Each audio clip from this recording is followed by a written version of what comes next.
es el proceso de organogénesis.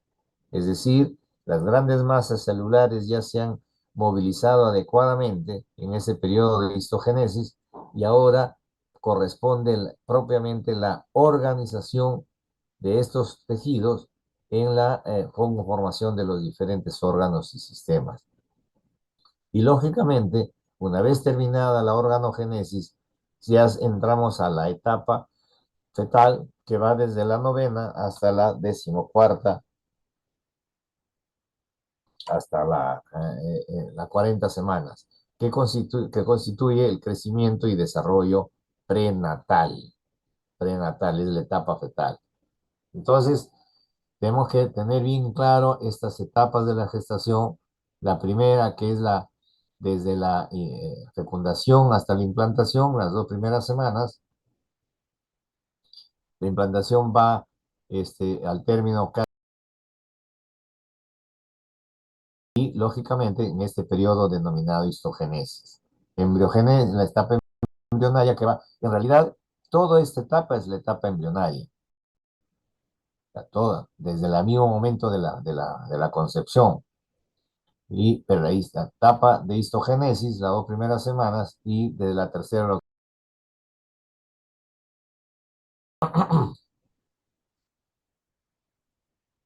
¿Cómo es que, mientras tanto, el producto logra, cómo es que logra su sostenimiento? Nos acordamos aquí un comentario previo.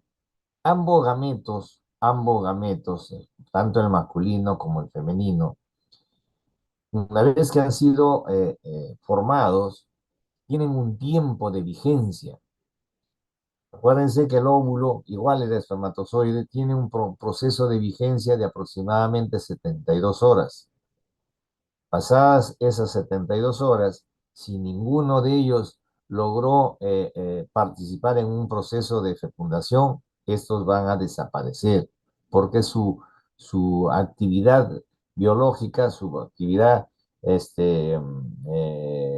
metabólica termina. No hay forma de que se puedan sustentarse más tiempo. De tal manera que ellos, al formarse, tienen su propia carga biológica, su propia carga metabólica. Ellos no actúan, no son células que puedan comportarse como una célula que a través de la membrana puede acceder al medio ambiente.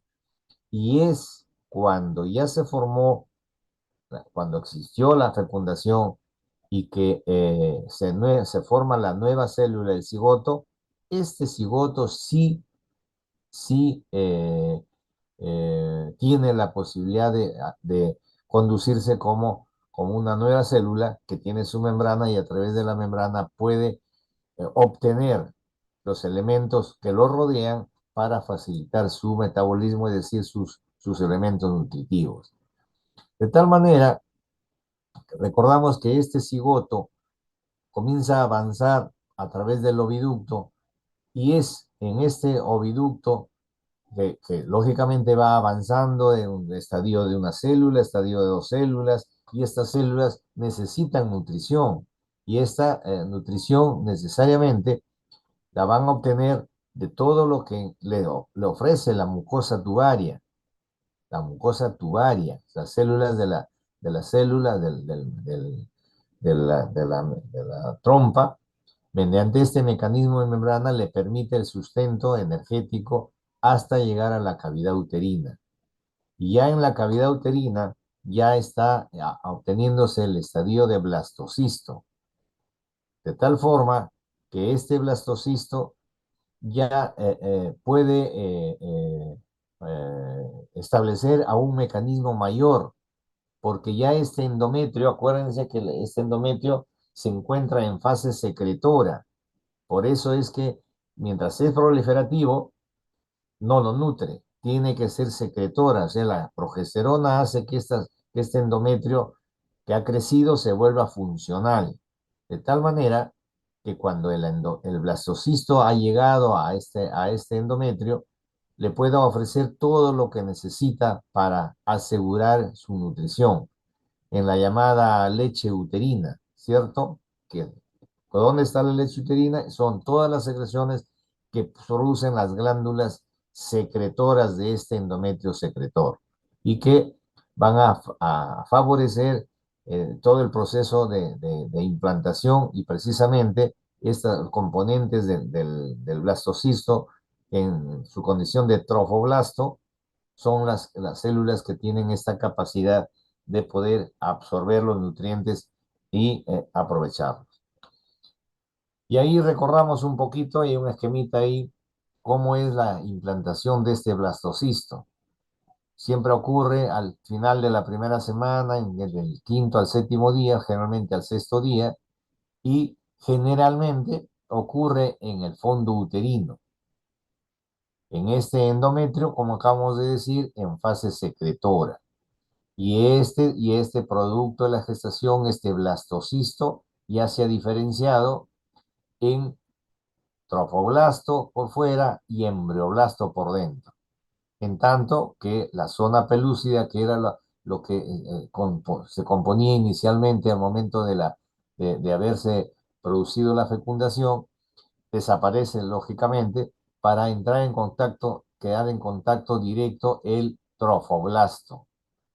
¿Y qué ocurre? Aquí tenemos que tener otro concepto más. Eh, el trofoblasto comienza y evoluciona a lo que es el sincitio trofoblasto y el citotrofoblasto. Y precisamente lo que entra en contacto directo con el endometrio secretor es el sincitio. Pero este sincitio ya es un órgano de la gestación que tiene producción hormonal. Y este es las células que empiezan a formar la gonadotrofina coriónica, la HCG. De tal manera que esta capacidad que tiene de adherirse, de integrarse, de introducirse en este epitelio secretor, esta producción hormonal del sincitio tiene una función especial, como vamos a mirar, y va a producir esta denominada reacción decidual. Reacción decidual. Vamos a explicar un poquito esa parte.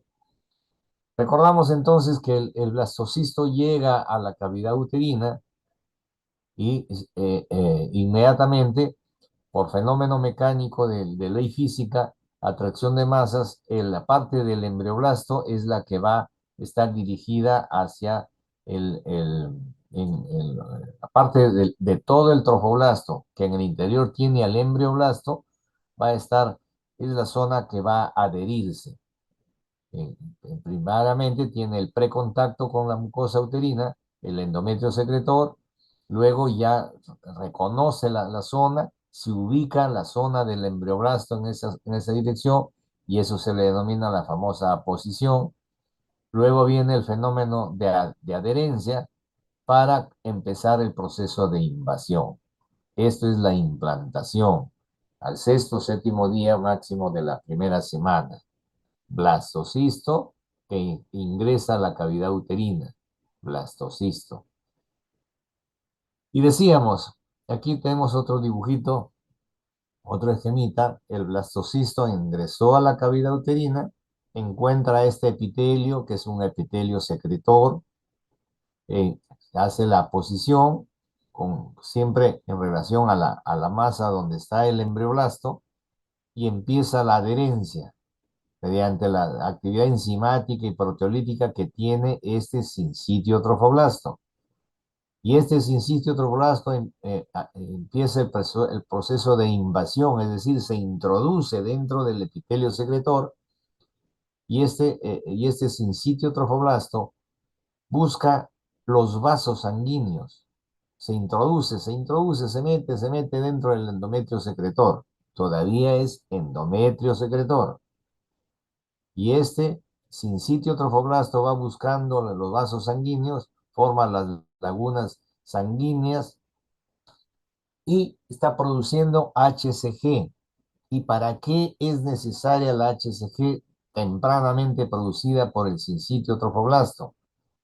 para que a través de esta hormona pueda estimular al cuerpo amarillo, para que ese cuerpo amarillo siga produciendo mayor cantidad de progesterona. Y con esa mayor cantidad de progesterona hace que este endometrio secretor se convierta mediante esa reacción decidual, eso es lo que estábamos hablando acá, la reacción decidual hace que crezca, se vuelva mucho más frondoso este epitelio del endometrio secretor y se convierte en decidua. Qué importante es entonces la producción del HCG para que una vez que ha cogido los vasos sanguíneos de la madre, a través de ella le envía la señal bioquímica de estímulo al cuerpo amarillo para que este endometrio crezca, se mantenga, se robustezca y se convierta en decidua. Y a partir del momento que se convierte en decidua, ya es precisamente el tejido suficiente para que ahí se desarrolle la placenta. La placenta. Y aquí un detalle para que recordar la función de la progesterona. Mientras existe óvulo, mientras ya se produjo la fase folicular, terminó la fase folicular, vino la ovulación. Una vez que está la ovulación, el cuerpo amarillo comienza a producir progesterona. Muy bien, y esta progesterona hace que el endometrio proliferativo se vuelva epitelio secretor, ¿cierto? Endometrio secretor. Bueno, ahí está el óvulo. Y este óvulo, mientras está vigente, o sea, mientras 24, 48, 72 horas, está vigente, le está enviando, este óvulo le envía señales bioquímicas al cuerpo amarillo, para que ese cuerpo amarillo mantenga el epitelio uterino en endometrio secretor, se mantenga como secretor funcionante, porque se supone que ese óvulo va a participar en una fecundación y necesitan a ese endometrio secretor. Pero ¿qué ocurre? No hubo fecundación y el óvulo necesariamente terminó su batería, terminó su carga energética y desaparece. Si desaparece el óvulo, el cuerpo amarillo ya no recibe ese impulso bioquímico y deja de producir progesterona. Y si deja de producir progesterona, el endometrio secretor se debilita. Y si se debilita, microhemorragias internas se debilita, el útero detecta, el miometrio detecta a células, este tejido ya inerme y se contrae y lo expulsa. Y esa es la menstruación. Pero ¿qué hubo antes de ese fenómeno? Disminuyó la producción o desapareció la producción de progesterona. ¿Por qué? Porque el óvulo ya perdió su vigencia y ya no le enviaba señales bioquímicas al cuerpo amarillo. Muy bien. Ocurre la fecundación, igualmente el óvulo desaparece, deja de ser óvulo y ocurre el fenómeno fecundativo. Entonces, en esta primera semana se sigue produciendo todavía carga, produciendo progesterona por el cuerpo amarillo, pero necesita que haya un estímulo para mantener esa producción. Y esa es la misión de la HCG. Por eso es que inmediatamente se produce la implantación y esta HCG producida por el sinsitio es el encargado de enviar más mensajes al cuerpo amarillo a través de esta hormona para que produzca, no solamente siga produciendo, sino que produzca mayor cantidad, porque necesita que ese epitelio secretor se convierta en decidua. Y todos ya tenemos la idea de que el cuerpo amarillo de una gestante es prácticamente todo el ovario. Ha crecido tanto esas células del cuerpo amarillo que ocupan prácticamente toda la disposición anatómica del ovario. Ese es un cuerpo amarillo de la gestación. Entonces ahí la importancia que este sincitio, esta HCG producida por el sincitio, llegue rápido al torrente sanguíneo para que se organice este endometrio secretorio y se vuelva decidua, que es donde va a desarrollarse finalmente la placenta.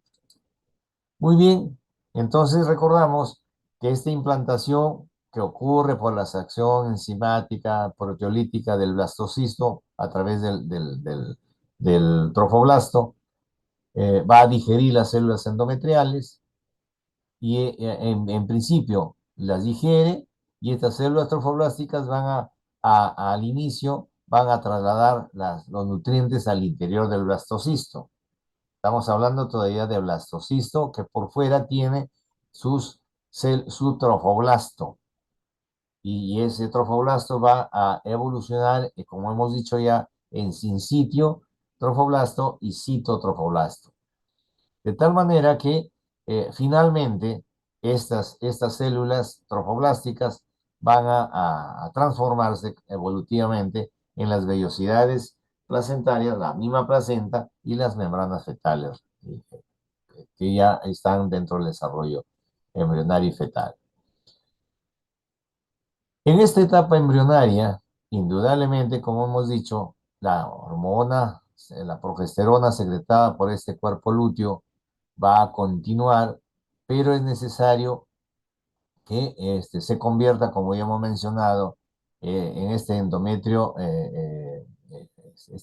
secretor, se convierta en mayor cantidad, cada vez más grande, conteniendo mayor cantidad de elementos nutritivos para que pueda desarrollarse la placenta que va a sustentar la vitalidad del embrión. Nuevamente, para que quede mucho más grabado lo que acabamos de decir, ocurrida esta implantación, la progesterona va a hacer que estas células endometriales pasen a ser decidua y en esta decidua va a constituirse la placenta finalmente. Y aquí tenemos un dibujito ya que después que se ha ocurrido toda la situación interna ya ocurrida ya después del día 21, por ejemplo, de la fecundación, ya hay, ya hay capilares sanguíneos que van a proceder, que proceden ya del sistema vascular del embrión. Acuérdense que al inicio de la segunda semana, de la segunda, tercera semana de gestación, va a formarse las vellosidades, primero primarias, secundarias y terciarias. Y en la etapa de la tercera semana, para acordarnos, tercera semana, vellosidades terciarias. La vellosidad primaria, acordémonos que solamente por fuera es sincitio y por dentro cito. Sincitio trofoblasto por fuera, cito trofoblasto por dentro. Y en esta parte interna del sincitio trofoblasto, del citotrofoblasto, se va a acumular tejido mesenquimal, es decir, tejido materno, células madres, que van a propiciar luego la formación de vasos. Cuando ya se forman vasos, estos van a ser vasos coriónicos, de tal forma que esa es la vellosidad terciaria, todavía vellosidad terciaria inmadura. Pero todo ese es el fenómeno que va a asegurar finalmente la instalación de la placenta en recordar de que la formación de vasos va a condicionar que por fuera se mantenga siempre sin sitio trofoblasto, que es el límite hacia el externo, hacia la sangre materna, y hacia el interior es el vaso, el endotelio del vaso, que es la parte de sangre fetal. De tal manera entonces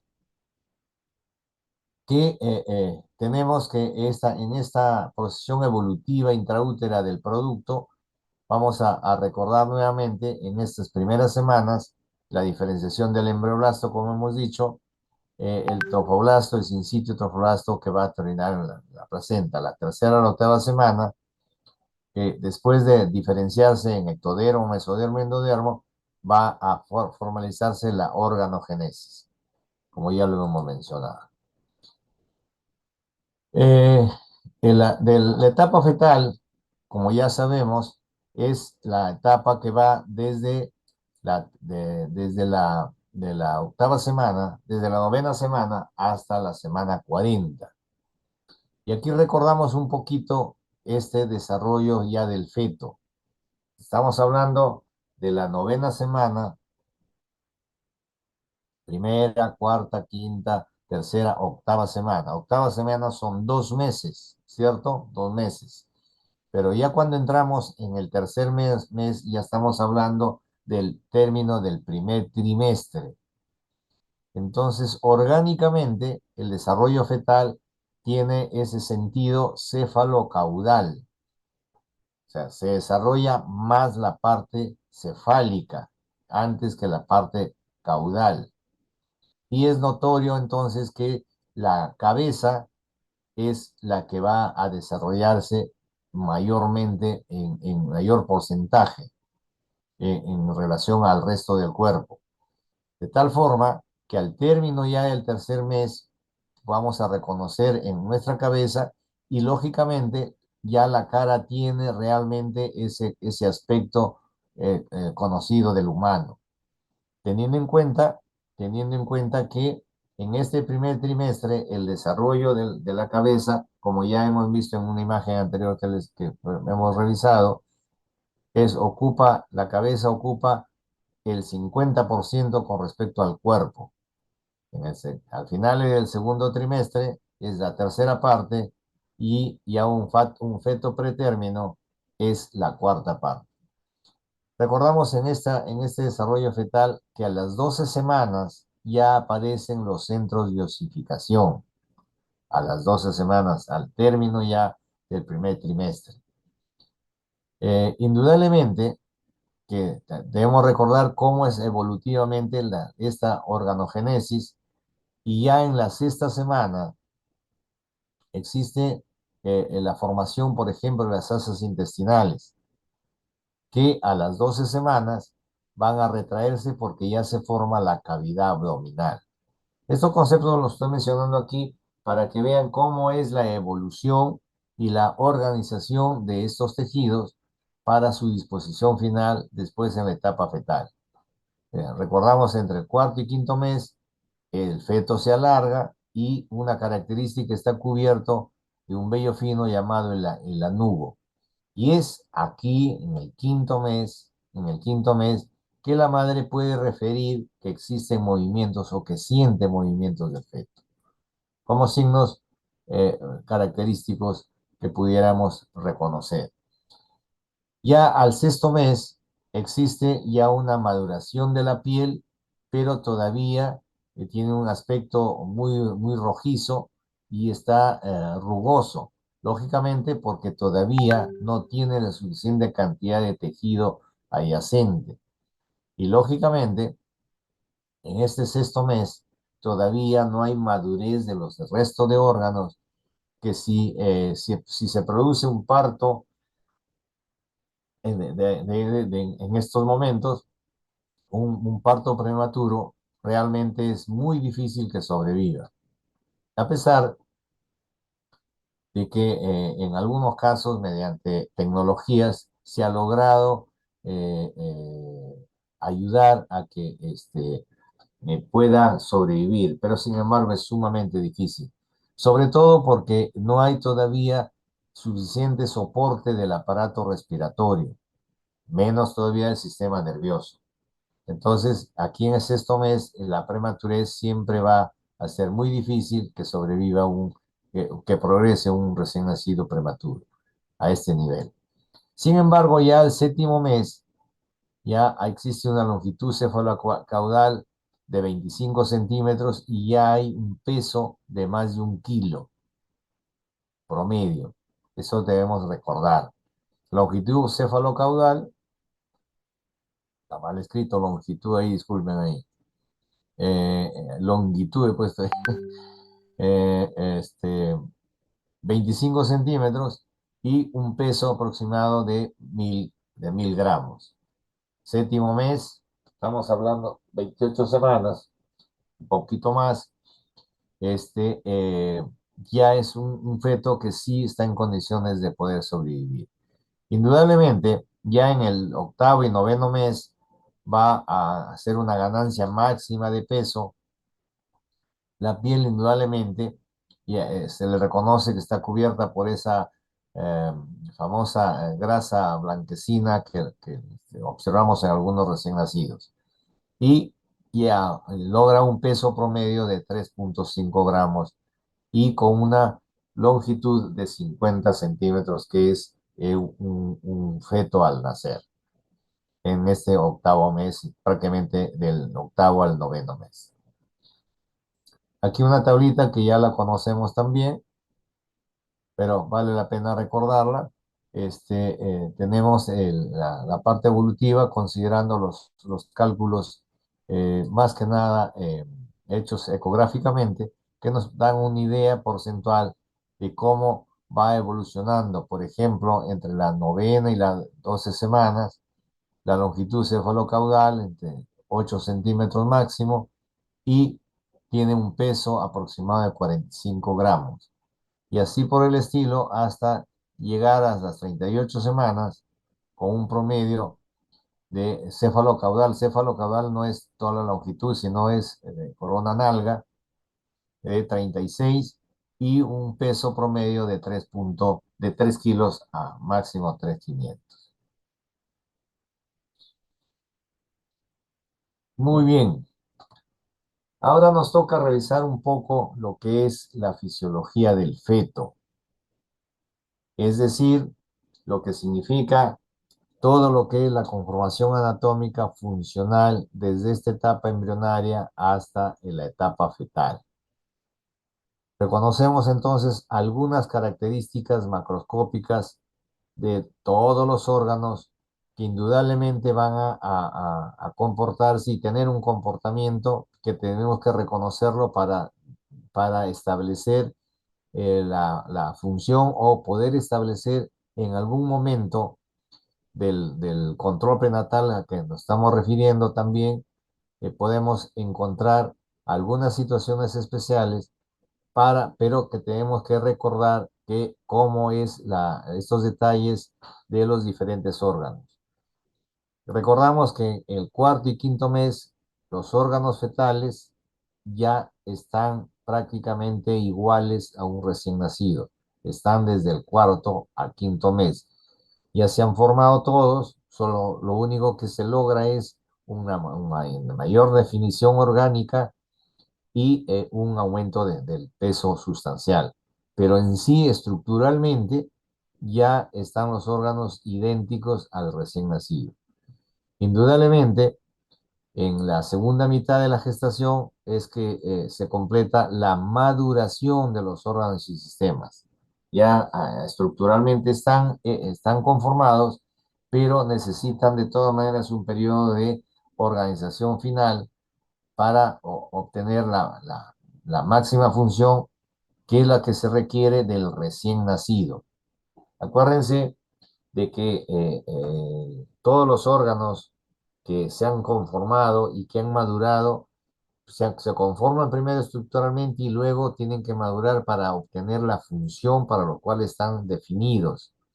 Y una de las principales funciones, por ejemplo, es la recuperación de los elementos del metabolismo.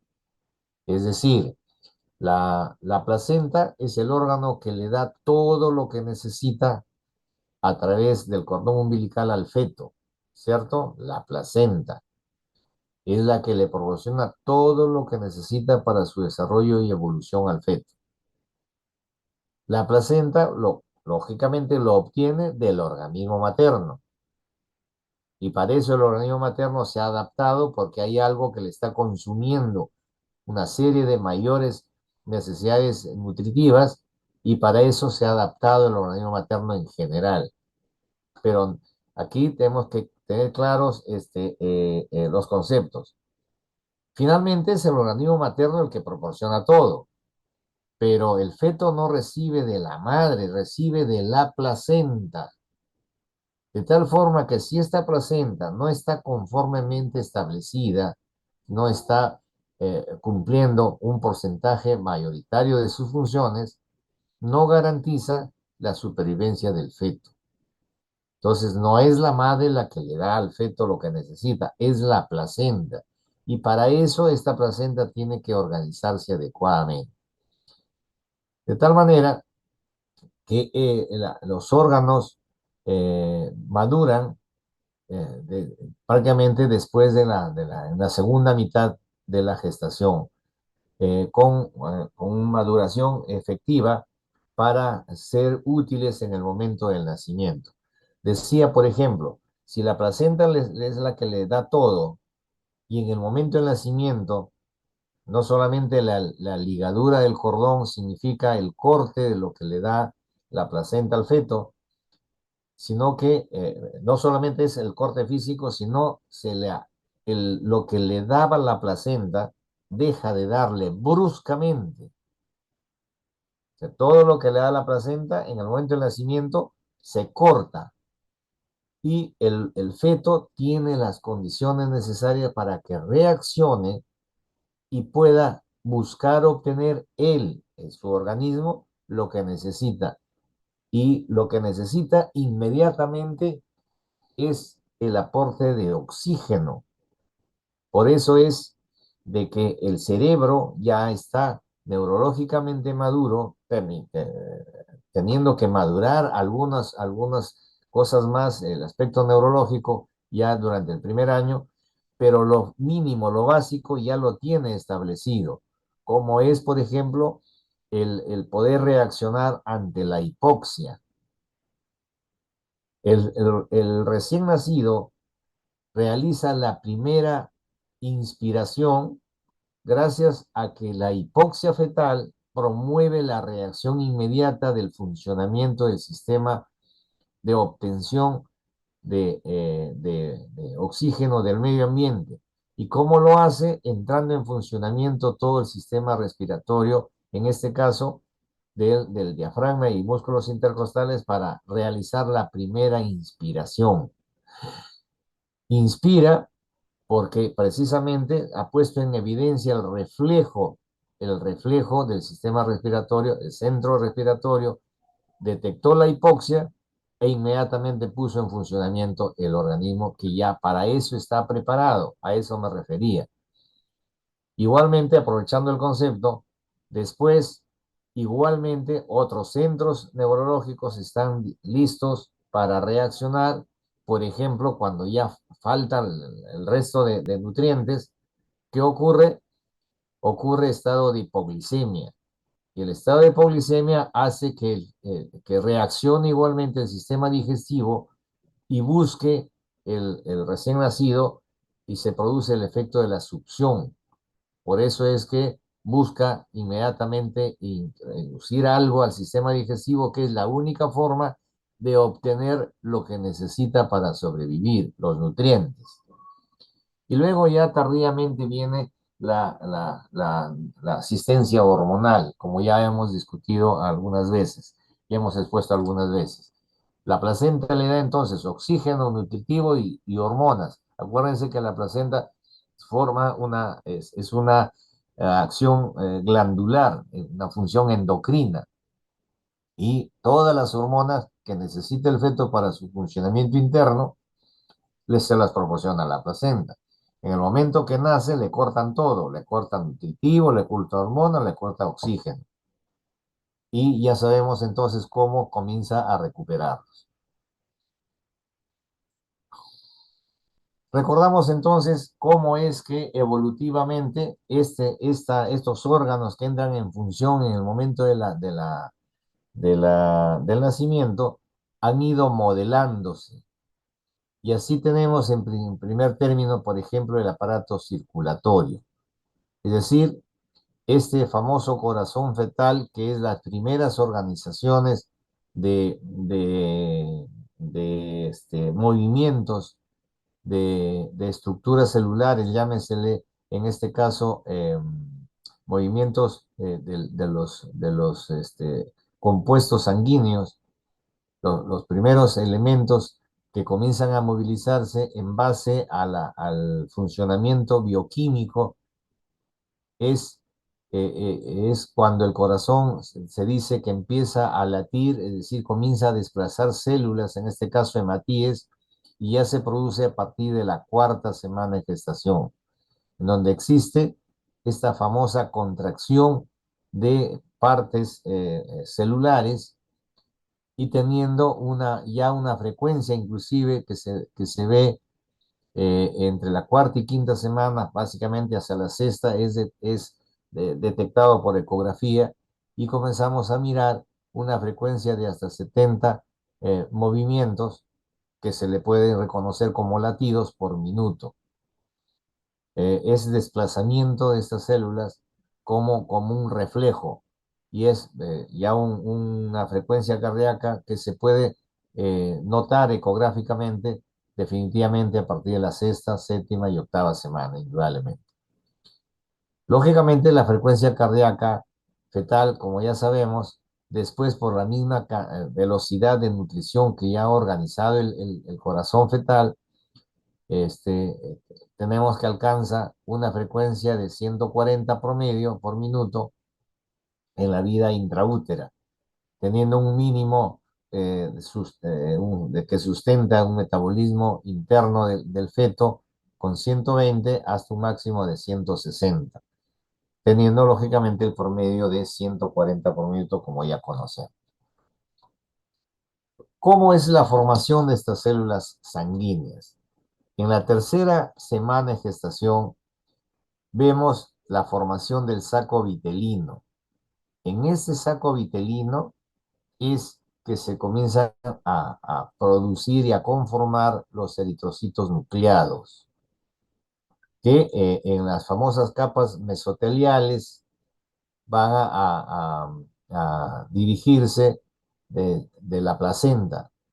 Y a la sexta semana, el hígado embrionario comienza a formar células sanguíneas. Y en el tercer mes lo hace el vaso y el tejido linfático. Entonces, el saco vitelino es el origen, es el lugar donde se van a conformar los primeros eritrocitos. Hacia la sexta semana es el hígado y hacia el tercer mes se van a formar en el vaso y el tejido linfático. De tal manera que a partir del tercer mes va a ser la médula ósea, es la principal fuente de eritrocitos, la principal fuente. Lógicamente, en el tejido linfático van a seguir produciéndose linfocitos y células plasmáticas en general, pero recordemos que la médula ósea es el órgano fundamental de formación de eritrocitos. La idea del aparato digestivo. Igualmente, el sistema orgánico fetal va a condicionar una situación especial de formación del tubo digestivo, que va a finalmente ser el aparato digestivo. Y esto va a organizarse hasta antes de la mitad de la gestación. Y después de la mitad de la gestación completa necesariamente ya su funcionamiento. La función digestiva ya se obtiene en los últimos 3 meses. En el último trimestre ya existe totalmente la conformación del sistema digestivo. Lo único que falta es que entre en funcionamiento ya en el recién nacido. De tal manera que se tiene un correlativo ahí. En finales del primer trimestre y en el segundo trimestre existen movimientos respiratorios.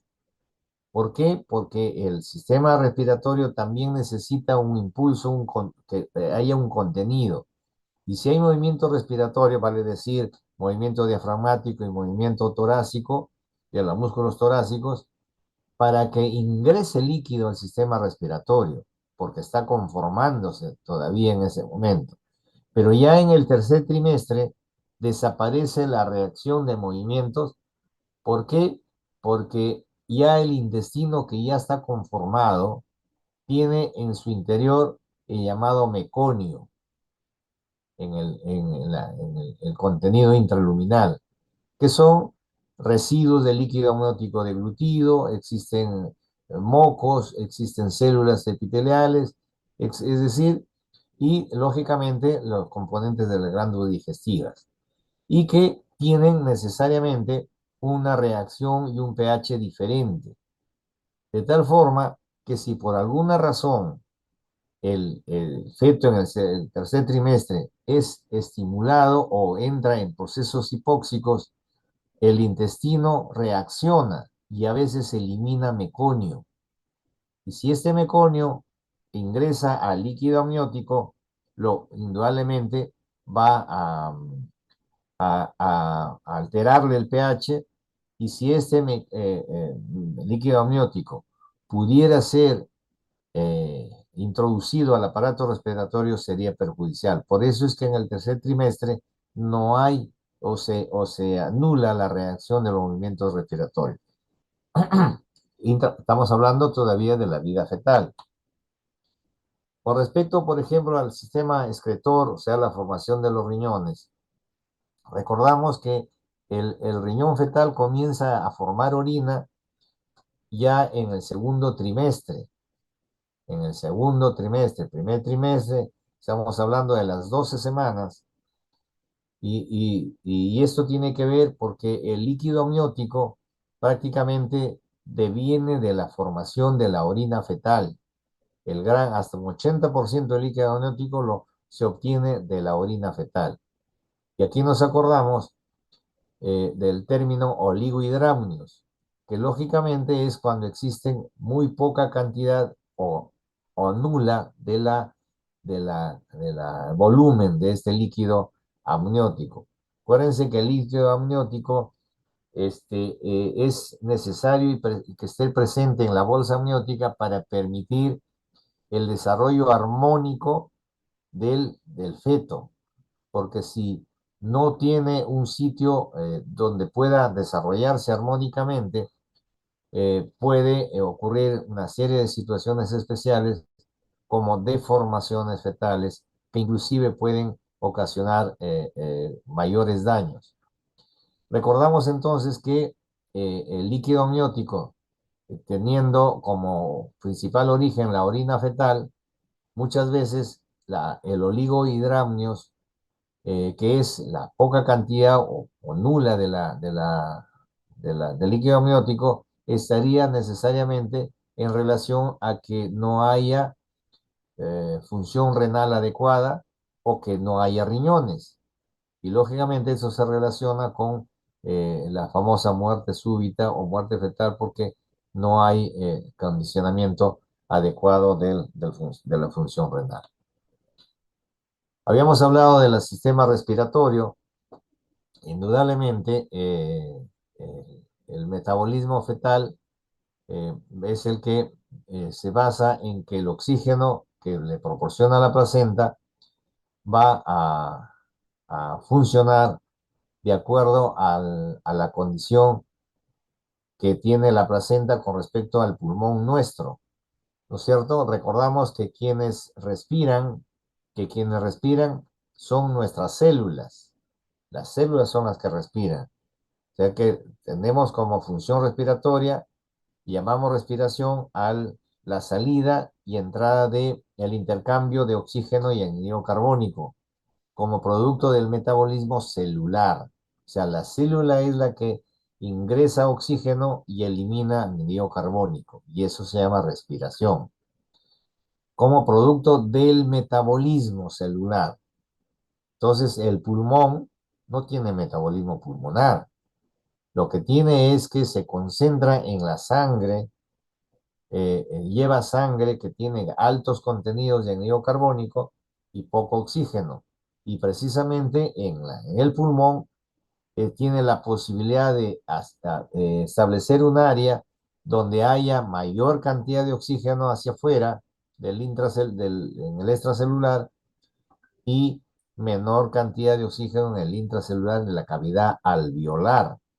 pero eso no es metabolismo, eso es función de órgano. Por eso que es el pulmón que hace, ventila, igual que hace la placenta. Entonces, el feto no tiene funcionamiento del sistema ventilatorio porque lógicamente no tiene funcionamiento su sistema respiratorio. Por eso es que lo hace a través de la placenta. Y la placenta es la que hace esta función ventilatoria. De tal forma que permite pues el aprovechamiento o la utilización del oxígeno para el metabolismo fetal. A ver, ¿qué más tenemos acá? En cuanto al sistema nervioso, tenemos que recordar que, por ejemplo, los reflejos del feto que parten de la médula espinal van a aparecer entre el tercer y cuarto mes del embarazo. Pero recordamos que la función del sistema nervioso central va a madurar en el primer año de vida posparto. ¿Por qué? Porque todavía necesita que la fibra, las neuronas completen su periodo de mielinización.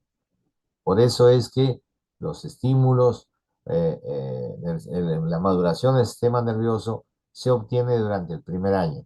Sin embargo, como habíamos mencionado hace rato, algunos núcleos centrales sí ya están condicionados, como lo que acabamos de decir, el reflejo de la respiración para que se establezca condición básica que si no se establece, indudablemente no va a haber progreso. Y aquí entonces recordamos que todo esto se logra, el feto reacciona, y la placenta se organiza para darle al feto todo lo que necesita, obteniéndolo del organismo materno. Y para esto el organismo materno se adecúa a estas necesidades placentarias. Entonces recordamos que existe, pues, después de la fecundación, con esa situación que hablamos de que necesariamente en la fecundación va a constituirse un organismo, un cuerpo extraño dentro del ambiente materno. Y es pues que este cuerpo extraño con esa filosofía de comportamiento parasitario va a establecer un órgano que le proporcione todo, y eso es la placenta. Pero este órgano que necesita de ser provisto de elementos funcionantes es que el resto del organismo materno va a adecuarse a estas necesidades, de tal forma, de tal forma que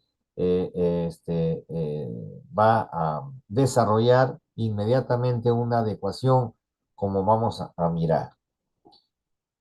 Decíamos que este feto, producto de la gestación, tiene ese comportamiento parasitario y logra que el organismo materno le proporcione todo lo necesario. De tal forma que recordamos que el organismo materno comienza a adecuarse, como por ejemplo el útero aumenta de pesar unos 50 gramos, llega a pesar más de 1 kilo, casi 1100 gramos. Imagínense la cantidad de desarrollo orgánico que tiene que haber. Indudablemente las mamas igualmente van a crecer en su volumen para, lógicamente, la función de lactancia a la cual va a ser sometida posparto. Indudablemente, todos los órganos, sobre todo el sistema urogenital, sobre todo el sistema genital, van a eh, tener que adecuarse. ¿Por qué? Porque van a participar dentro del fenómeno de expulsión o salida del producto de la gestación del ambiente intrauterino hacia el exterior. Indudablemente, el metabolismo materno va a cambiar fundamentalmente en base a una de las hormonas que va a producir la placenta. la somatomamotrofina, que una de sus funciones es precisamente de propiciar una resistencia a la insulina de la madre. Es decir, que el organismo materno, con este efecto diabetogénico que tiene la gestación, hace de que exista una poca reacción a su insulina. Acordámonos que la insulina es la hormona que ayuda o que permite y facilita el ingreso de la glucosa circulante al interior de la célula. Pero el organismo materno está necesitando enviar o permanecer con mayor cantidad de glicemia circulante. Entonces necesita mantener siempre mayores porcentajes de glucosa circulante. Para eso hace que se forme o se establezca una resistencia a la acción de su insulina. Y a eso se le denomina resistencia a la insulina, que es el efecto diabetogénico, permitiendo que haya mayor glucosa circulante. ¿Y para qué? Para que la placenta siempre tenga un suficiente aporte de glucosa como principal nutriente para la circulación fetal y las necesidades del feto, lógicamente. Existe entonces un aumento de peso, existe un aumento de la función de bomba del corazón materno, es decir, el gasto cardíaco aumenta. Igualmente, aumenta el volumen sanguíneo. ¿Por qué? Porque se necesita irrigar una mayor superficie. Igualmente, va a existir un mayor consumo de oxígeno. Por lo tanto, el pulmón igualmente va a establecer cambios pertinentes de función. Igualmente, aumenta la diuresis, porque el riñón iba a estar expuesto a un trabajo de mayor de depuración. Entonces, existen una serie de situaciones de adaptación del organismo anatómica y funcionalmente.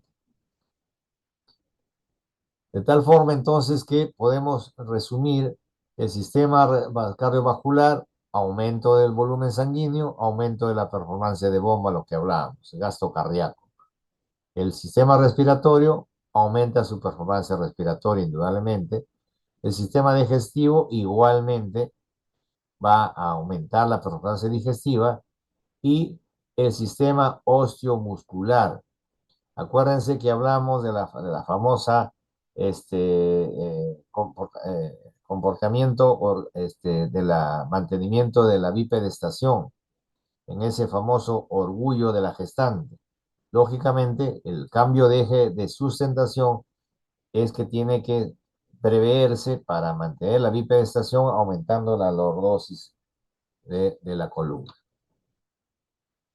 Y finalmente aquí un esquemita para saber cómo o tener una idea ya de cómo es la circulación fetal. Nos acordamos entonces de que la sangre va a conducirse a través del cordón umbilical desde la placenta, ¿cierto?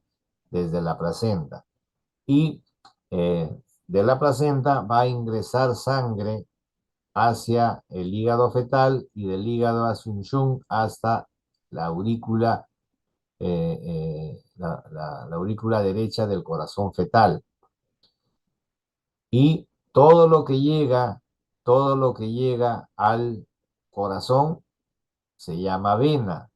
Todo lo que llega al corazón se llama vena. Por eso se llama la vena umbilical, ¿cierto? Y todo lo que sale del corazón son las arterias. Por eso es que en el cordón umbilical hay dos arterias que salen hacia la placenta. Entonces nos acordamos que en este cordón umbilical existe una vena y dos arterias. Una condición opuesta al común de la circulación de una persona, que siempre en el paquete vascular vamos a encontrar, al contrario, dos venas y una arteria. Pero en el cordón umbilical es al revés, una vena y dos arterias. Y vemos entonces que de la aurícula derecha del corazón fetal debería pasar sangre al ventrículo derecho y del ventrículo derecho salir hacia el pulmón, pero no sale al pulmón, sino que existe tesón directo de la aurícula derecha hacia la aurícula izquierda. Y de la aurícula izquierda sí va al ventrículo izquierdo para que del ventrículo izquierdo sí salga hacia la circulación de todos los órganos fetales. Entonces, esa idea, ¿ves? Aquí se oblitera, el pulmón no va, sino va directamente la sangre venosa que trae sangre oxigenada, pase de la aurícula derecha a la aurícula izquierda. Muy bien. Hasta aquí entonces hemos recordado todo este colofón que significa el fenómeno reproductivo,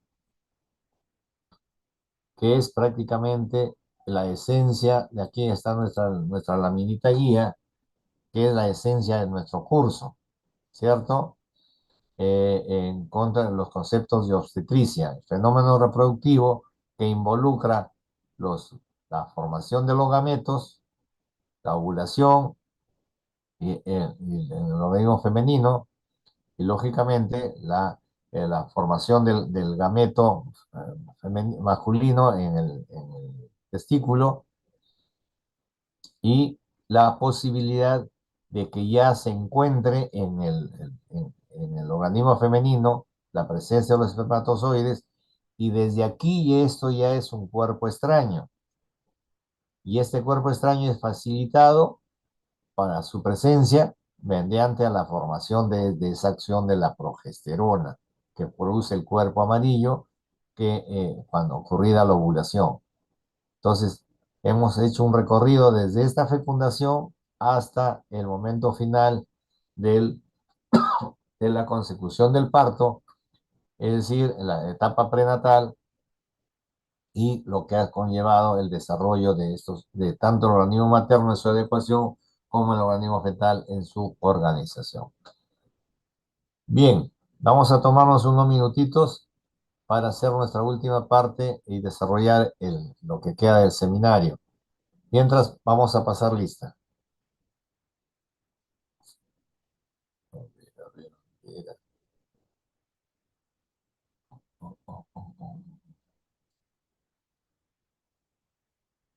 Vivos, a tal punto que siendo estacional, si no se dan las condiciones, no hay posibilidad de reproducirse. Y este medio ambiente puede ser tan hostil que no dar las condiciones facilitadoras en los organismos y no hay esa reacción instintiva y lógicamente no se alcanza un fenómeno reproductivo, a tal punto que muchas especies pueden desaparecer. Pero en los seres humanos ya habíamos dicho que este fenómeno reproductivo deja de ser instintivo, deja de ser estacional, pero siempre va a permanecer que tenemos un tiempo para reproducirnos. Mientras que en el resto de seres vivos, en su relación con el medio ambiente, fortalecen y formalizan una secuenciación para poder establecer esta posibilidad reproductora. Pero en nosotros, los seres humanos, ya no reaccionamos instintivamente, sino que obedecemos a una situación voluntaria. Decidimos nosotros si nos reproducimos o no. Y esa decisión voluntaria obedece a una comprensión del racionamiento, es decir, una comprensión inteligente, es una decisión inteligente. Y cuando hablamos de inteligente es que se reconoce si tenemos los condicionamientos adecuados para una mejor reproducción. En tanto que igualmente no tenemos nada que ver con la parte estacional porque hemos superado por el efecto inteligente de poder adecuarnos y reproducirnos en cualquier circunstancia, en cualquier sin afectar la situación climática en invierno, en verano, en el Polo Norte, etcétera, ¿cierto? Pero necesariamente es que necesitamos también una etapa orgánica óptima. Tenemos que alcanzar un estado orgánico maduro, adecuado, para poder reproducirnos. Y ese periodo reproductivo tiene un tiempo igualmente. Entonces, nosotros sigue siendo temporal, sigue siendo perentoria, pero ya dejó de ser instintiva y estacional para convertirse en una decisión inteligente. ¿Por qué? Porque en el resto de seres vivos la función sexual tiene visos netamente reproductivos. En tanto en nosotros, la actividad sexual, la actividad sexual no solamente tiene visos reproductivos, sino también recreativos. De tal forma de que sabemos nosotros cuándo y cómo y podemos reproducirnos.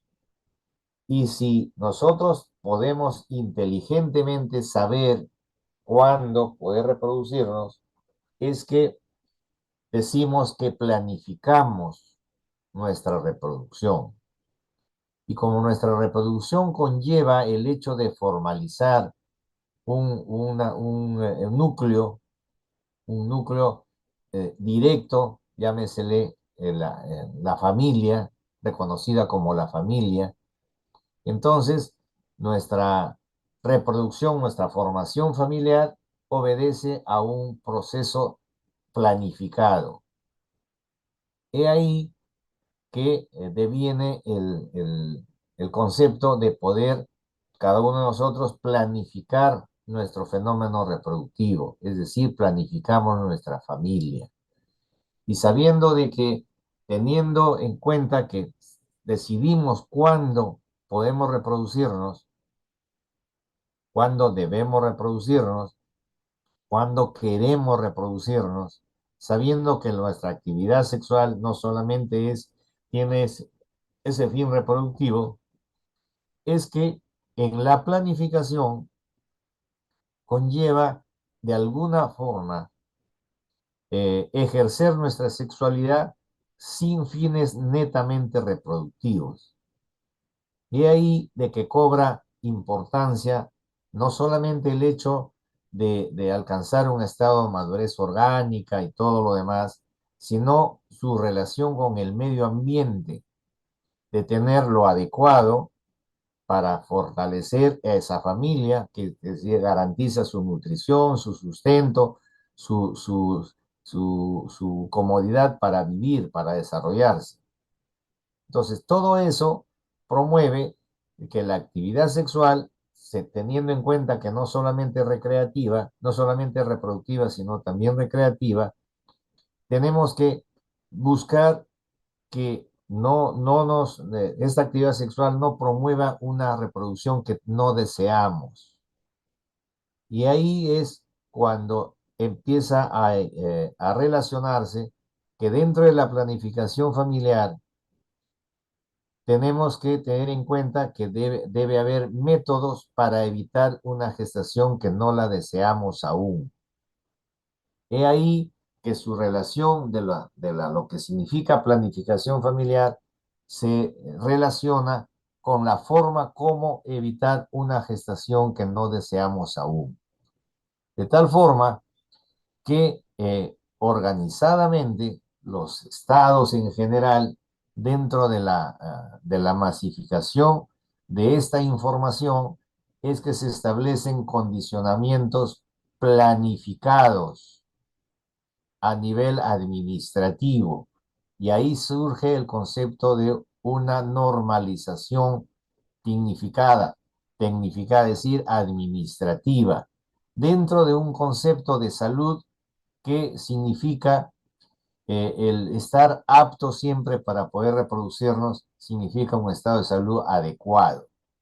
Entonces, bajo ese desarrollo de esos conceptos es que tenemos normalización, no, la establecimiento de normas, de protocolos administrativamente dispuestos en los diferentes servicios para que la población en general y una pareja en especial, en individual, tenga la disponibilidad de obtener la información necesaria, cómo manejar este aspecto de ejercer su sexualidad sin tener la consecuencia de una gestación que aún no se desea. De tal forma que se ha establecido que los ejes regentes de la Administración de Salud en los países en general y en el nuestro en particular, llámese el Ministerio de Salud, ha establecido una normalificación de las formas de cómo pueda obtenerse información general a toda una población. De tal manera que existen dispositivos legales dentro de lo que significa ahora la denominada salud sexual y reproductiva. Salud sexual y reproductiva, que además conlleva los conceptos de derechos sexuales y reproductivos dentro de lo que es la atención integral de salud, que significa la planificación de la familia, y para eso se han establecido estos dispositivos para representados y sustentados legalmente, se le denomina las normas técnicas. Y lógicamente tiene su parte administrativa dependiente del ítem respectivo, llámesele los ministerios dependientes, en este caso el Ministerio de Salud, para determinar cómo las personas puedan acceder a estos servicios,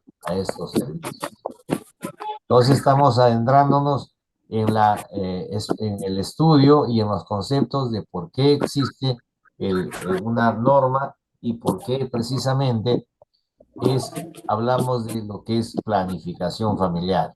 Ya sabemos qué cosa es la planificación familiar y que no necesariamente planificación familiar significa métodos anticonceptivos, sino que dentro de lo que es la planificación familiar hay un aspecto especial para informar a la población cómo es que teniendo el derecho, el famoso derecho de la...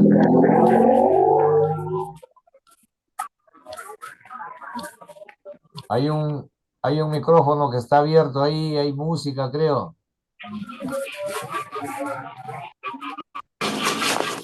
¿Quién es, Narciso?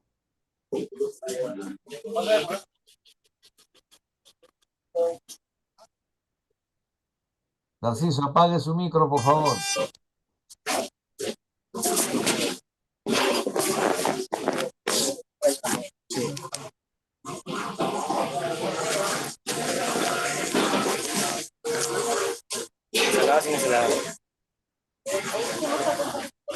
Narcisa, apaga tu audio.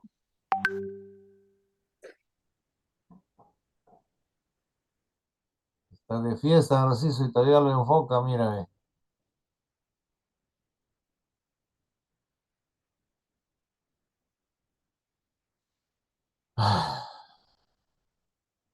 De tal forma que el establecer estas normas implica un raciocinio previo. ¿Por qué existe riesgos? ¿Por qué se habla de gestaciones de bajo riesgo, de mediano riesgo, de alto riesgo? Y sabiendo de que esa exigencia del producto de la gestación de obtener del organismo hospedero, en este caso el organismo materno, todo lo que necesita, expone a este organismo a que se adecue, pero muchas veces nuestras gestantes en general no tienen la suficiente capacidad de adecuación y se presentan situaciones que afectan su salud, aumentando ese riesgo, de tal forma que se traduce en porcentajes de muertes maternas, llamada la muerte materna, aquella que se produce con relación a un estado gestacional. De tal manera que en el ENDES del 2010 teníamos 93 defunciones maternas por cada 100.000 nacidos vivos. Y en relación a los porcentajes de la Organización Mundial de la Salud y todo lo planificado, a pesar de que se ha podido disminuir estos porcentajes, todavía existe una serie de situaciones especiales en las cuales aquello de la planificación familiar no se cumple porque existe una gran diferencia de información en cuanto a las poblaciones en general y que muchas de nuestras poblaciones se reproducen de una manera inconsciente, por llamarlo de alguna forma, sin tener esa suficiente responsabilidad de tener de una decisión adecuada.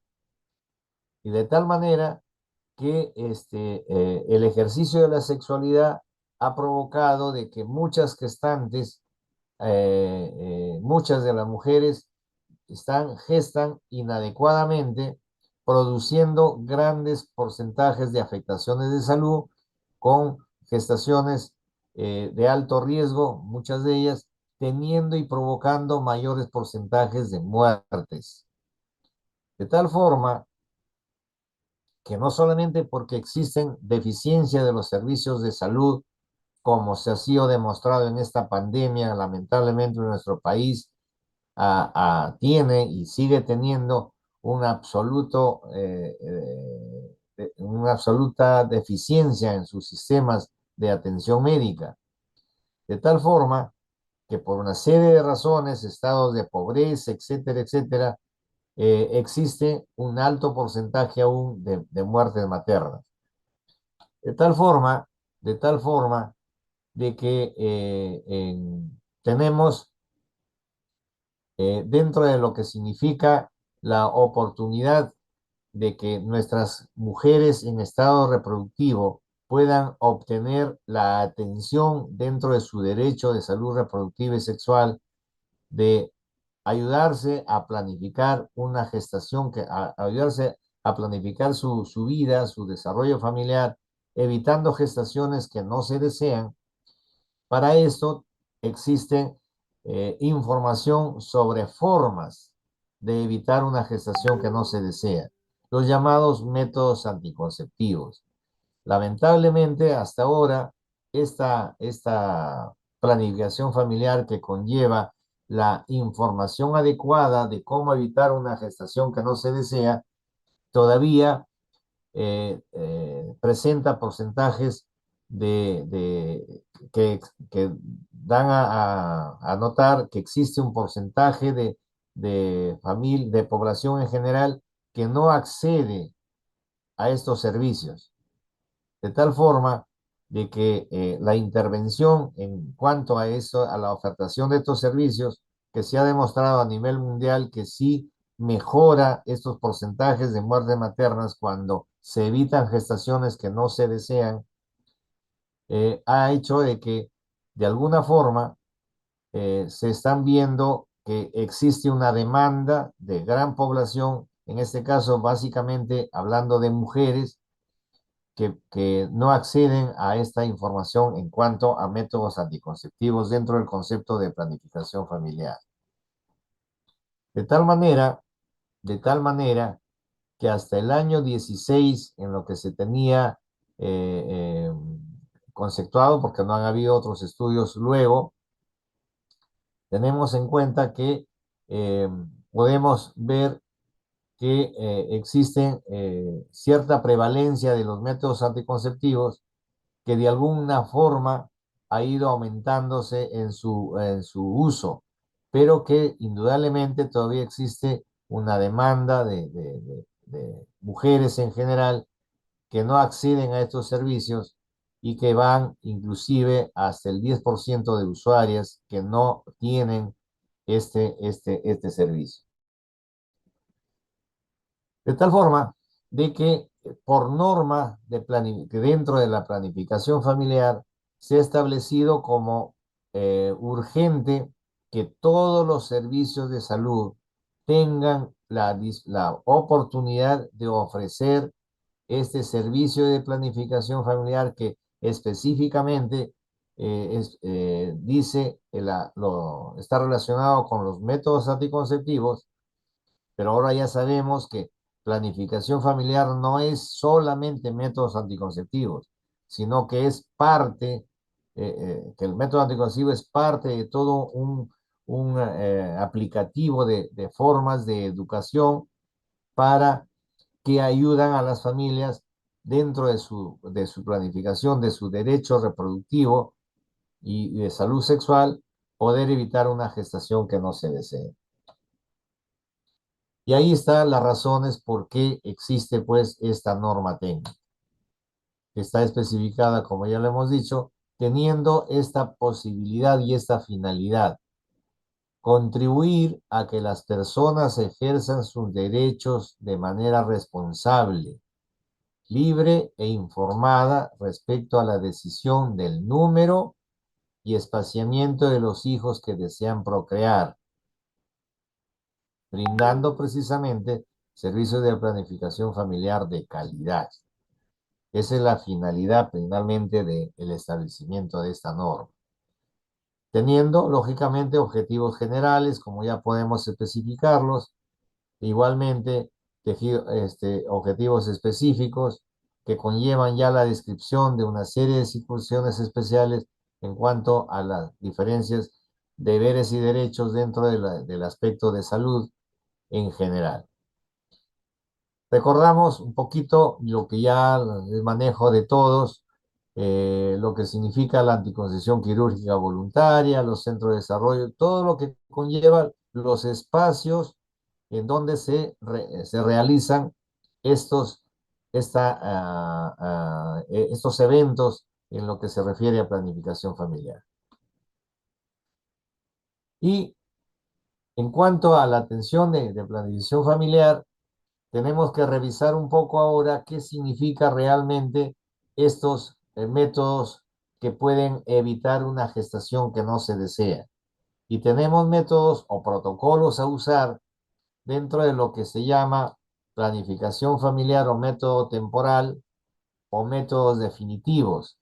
Y un método definitivo conlleva también el concepto de esterilidad.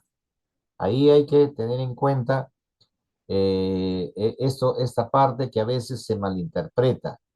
Un método definitivo significa evitar absolutamente luego de poder reproducirse. Y eso es, indudablemente, producir esterilidad en una determinada persona. A veces la inconveniencia de usar un término es el que se malinterpreta después en las posibles consecuencias que se pudiera tener. Y existe también últimamente la denominada anticoncepción de emergencia. Todos estos son formas y protocolos establecidos, convenientemente explicados a las usuarias para que puedan acceder libremente al método que pudiera serles más útil. Recordamos entonces que dentro de los métodos temporales están, lógicamente, el reconocimiento de la parte fisiológica, ¿cierto? De la parte fisiológica para evitar contacto sexual dentro de las situaciones especiales cuando una mujer está o en periodo ovulatorio o no. Entonces hay una serie no una serie, hay formas de establecer si precisamente la dama está con la posibilidad de saber si está en etapa ovulatoria o no. Porque si no hay óvulo, no hay gestación. Y si hay óvulo, por supuesto que sí hay gestación. El famoso método de lactancia materna tiene que ver exclusivamente a una mujer que ha dado a luz y que persiste en su proceso de lactancia, sabiendo que la producción de leche tiene precisamente relacionado a un factor hormonal interno que evita precisamente que se forme la FSH. La FSH es la hormona que facilita la formación del óvulo. Y si no hay FSH, no va a haber óvulo. Y lógicamente puede que no haya tampoco menstruación. Y a eso se llama amenorrea. Entonces, sabiendo de que el periodo de lactancia absoluta hace que no haya FSH, sería una de las formas de evitar una gestación en una mujer que ha dado a luz y que está en periodo de lactancia. Temporalmente también están los métodos de barrera, el famoso, el uso de las bandas limitantes o de capturas de espermatozoides, el famoso preservativo, que evita precisamente que haya presencia del gameto masculino en los genitales femeninos, vale decir, en la vía uterina, ¿cierto? Entonces, existe tanto el condón masculino como el condón femenino actualmente. Luego de ahí existen los compuestos hormonales. Los compuestos hormonales van a provocar también a evitar que se forme esta hormona, la hormona FSH. Es decir, diferentes formas y compuestos hormonales que van a interferir en el ciclo ovárico, evitando que haya estímulo de la hipófisis y esta hipófisis no produce necesariamente FSH y al no producir FSH no hay fase folicular, no hay óvulo. De tal manera que podemos evitar utilizando un tiempo prudencial estos compuestos hormonales y se evita una gestación que no se desea. Igualmente está el uso de los dispositivos intrauterinos, es decir, situaciones tales de que se puede utilizar un dispositivo, es decir, un artefacto que tiene una reacción inflamatoria a nivel del útero y que acompañada también de compuestos hormonales puede evitar necesariamente que haya proceso de avance del gameto masculino, de tal forma de que no habría posibilidad de una fecundación.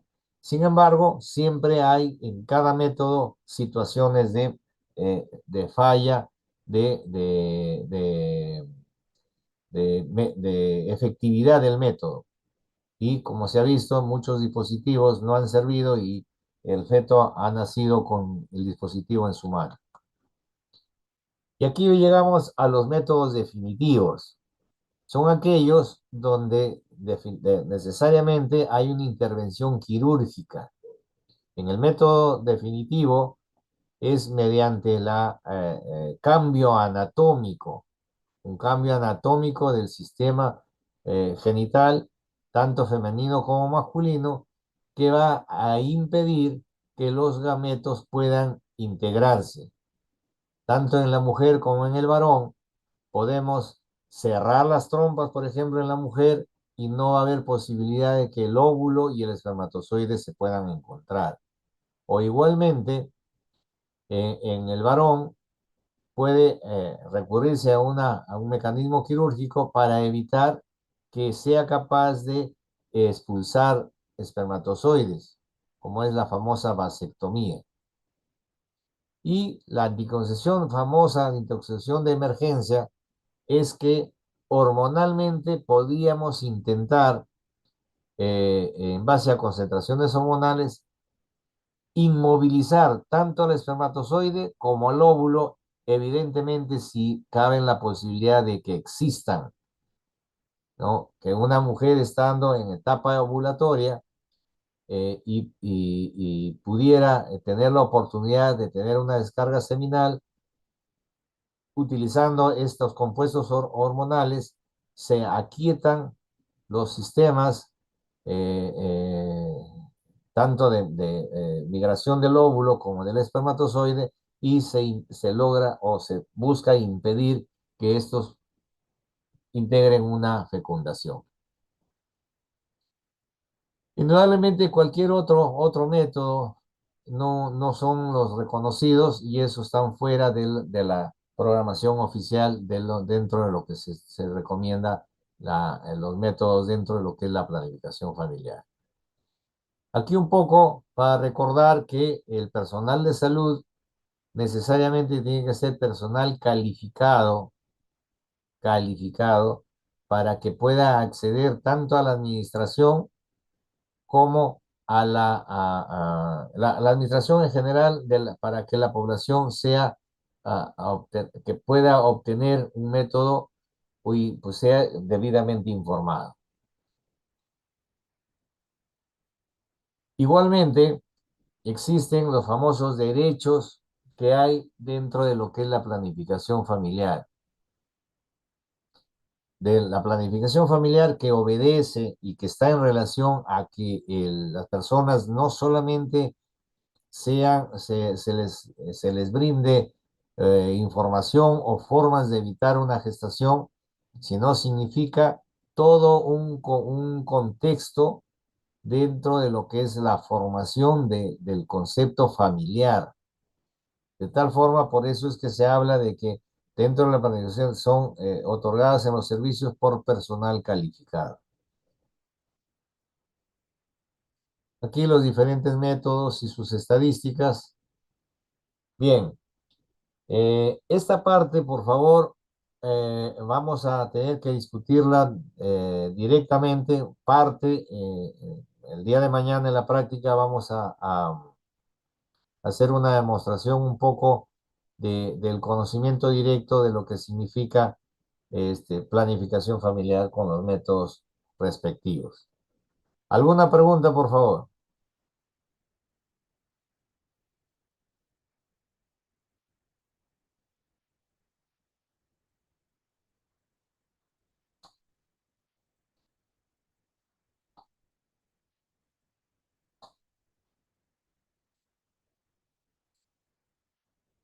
¿Están ahí o ya se han ido? ¿Qué dice Estamos. Narciso?